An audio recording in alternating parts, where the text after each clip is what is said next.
Alright guys, so here we are inside the tent. This is the Seek Red Cliff, so it's a 6-man tent. But this stove will work in the vast majority of it. You'll have to check the specs, but it's an 18-inch base.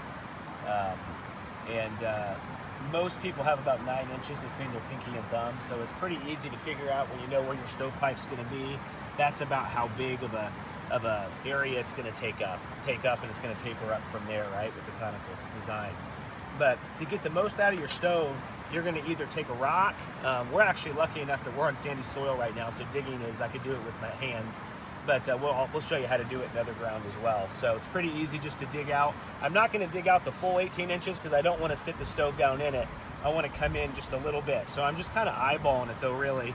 Probably going to just dig right here. And I'm going to use this sand around the edge then though to be able to stake it in. So in this stove, and by the way, we've been here a few days, so you can see some ashes. We've had some fires going in here already.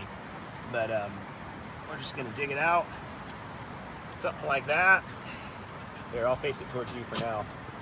But then I'm gonna take my stakes, and the stakes are something you don't have to run, but I mean, I would probably never leave home without them, because once you are able to stake this in, you know, as good as you can. There's a lot of rocks in this ground, so it's hard sometimes to get them all the way in, but I'll work around the rocks. But see, now I've created a lot of rigidity. This thing's not going over when I'm loading a big round or split. You know, if I'm hitting the back of the stove or whatever, the stove's not going anywhere. If there's a tough storm or whatever, once again, it's not going anywhere. I'm then going to take my stovepipe.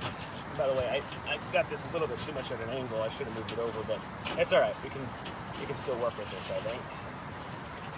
Expand this out so it goes around. Let's see here.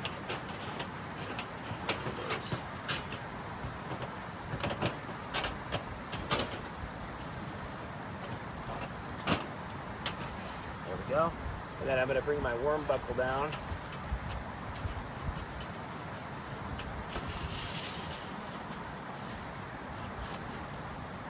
Tighten that.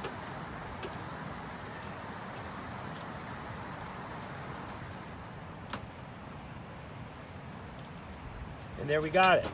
It's solid. This isn't going anywhere. It's probably as solid as the tent pole. So I set it up a little bit at an angle, but depending on your tent with the pole, you may have to as well. It works fine at an angle, but ideally it's straight up and down, but that doesn't really affect anything as far as usability. But